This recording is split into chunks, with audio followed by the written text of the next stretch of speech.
हम बात कर रहे हैं हीनता की। इसको विस्तार से समझाने के लिए मैं आपको एक कहानी सुनाता हूं। एक बार पिता पुत्र दोनों साथ मिलकर दूर के शहर में अपना गधा बेचने जा रहे थे। मार्ग में किसी ने कहा कि ये 3 गधों को देखो। अरे भाई, अगर गधा साथ है तो बाप और बेटा पैदल क्यों चल रहे हैं?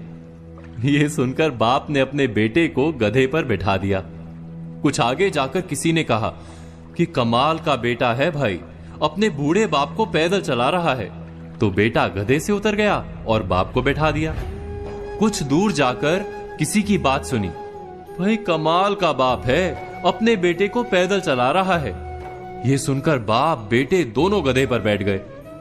फिर आगे चलकर किसी ने कहा, बेचारे गधे की तो किसी को फिक्र ही नहीं। यह सुनकर बाप बेटे ने तय किया कि हम ही गधे को उठा लेते हैं।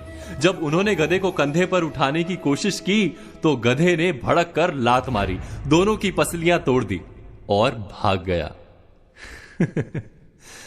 हीन भावना से बंधे लोग क्या ऐसे नहीं जीते?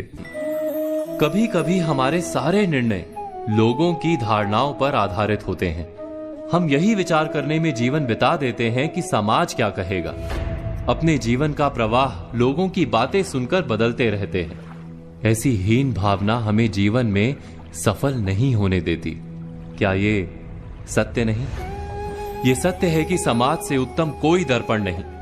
अपने आप का परिचय प्राप्त करने के लिए समाज के दर्पण में पड़ने वाले हमारे प्रतिबिंब को देखना अत्यंत आवश्यक है। किंतु यह भी सत्य है, दर्पण की मर्यादा है कि वो उल्टा चित्र दिखाता है। समाज के दर्पण में दिखने वाले प्रतिबिंब को सीधा करके देखना आवश्यक है। इसका अर्थ क्या होता है? हीन भावना से बंधे लोग सदा ही समाज की बातों के आधार पर निर्णय करते हैं। इससे उलट श्रेष्ठता से बंधे लोग समाज की बात सुनने से बिल्कुल इनकार करते हैं, सिर्फ अपनी ही बुद्धि पर भरोसा करते हैं। दोनों ही क्या भूल नहीं कर रहे? इस भूल का उपाय क्या है? बहुत सरल सा उपाय है। हम जितना समाज के दृष्टिकोण को महत्व देते हैं, उतना ही अपने दृष्टिकोण को महत्व दें। अपनी शक्तियों और मर्यादाओं को जानकर आत्मविश्वास से भर जाएं। स्वयं ही हमारे निर्णय हमारे अपने होंगे और अहंकार से भरे नहीं होंगे। ना श्रेष्ठता से लाभ होता है, ना ही हीनता से लाभ होता है।